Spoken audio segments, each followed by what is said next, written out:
അങ്ങനെ ഞങ്ങൾ ഒരാത്തപ്പഴം പറിക്കാനായിട്ട് പോവുക. ടെറസിൻ്റെ മണ്ടയിൽ നിന്ന് താഴെ നിന്ന് കിളുത്ത് ടെറസിൻ്റെ മണ്ടയുടെ ഒപ്പം എത്തി. അപ്പോഴാണ് നല്ലപോലെ പഴുത്തിരിക്കുന്നത്. അപ്പോൾ സന്ധ്യയ്ക്ക് തുണി വിരിച്ചിടാൻ വന്നപ്പോഴാണ് കണ്ടത്. ഇപ്പം തന്നെ അതെടുത്ത് നിങ്ങളെ കാണിക്കാമെന്ന് വിചാരിക്കുന്നു. എന്താണെന്ന് ചോദിച്ചു കഴിഞ്ഞാൽ, നാളത്തേനായാൽ ആത്തപ്പഴം രാത്രി വന്ന് കിളികൾ കൊണ്ടുപോകും. ഉണ്ട് ഇതൊരെണ്ണേ, അത് ഇച്ചിരിയുടെ ആകാനുണ്ട്, ഇതാകാനുണ്ട്. ഒത്തിരി ഉണ്ടായിരുന്നു, അവിടെ കണ്ട അതങ്ങ് തിന്നു കിളികൾ.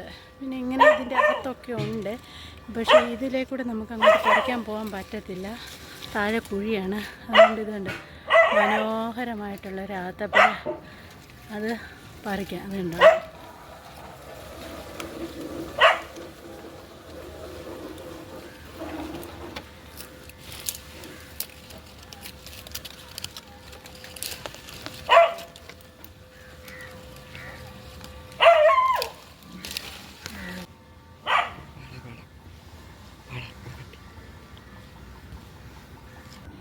ഇതുണ്ട്, നല്ല മനോഹരമാണ്. ഇതുണ്ട് ഉണ്ട്, നമ്മൾ ഉണ്ട് ആത്തപ്പഴം. ആഹാ, എന്ത് ഭംഗി മാത്രമല്ല, ഇതിന് നല്ല രുചിയുണ്ട്.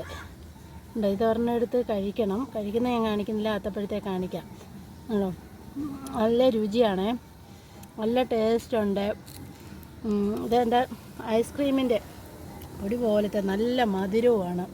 പക്ഷേ ഈ ആത്തയുടെ ഗുണങ്ങൾ പലതാണെന്ന് സമൂഹം പറയുന്നു, വ്യക്തികൾ പറയുന്നു. വേറെ ഒരു ആത്തയുണ്ട്, ആ ആത്ത ക്യാൻസറിനെ പോലും പ്രതിരോധിക്കുമെന്ന് പറയുന്നു. ഈ ആത്തയുടെ പേരെന്താണെന്ന് എനിക്ക് അറിഞ്ഞുള്ള. മുള്ളാത്തയല്ല, ആത്തയും തന്നെയായിരിക്കാം. ആത്തയും മുള്ളാത്തയും ആയിരിക്കും ഉള്ളത്. ഇതിനെ ആത്തയും തന്നെയായിരിക്കും പറയുന്നത്.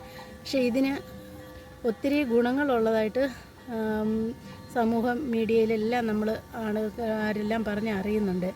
പക്ഷേ ഈ ആത്തയുടെ ഓരോ ഗുണങ്ങളും എന്താണെന്നുള്ളത് നിങ്ങളൊന്ന് നമ്മളെ അറിയിക്കുക, നമുക്കും കൂടി ഒരു അറിവാകും.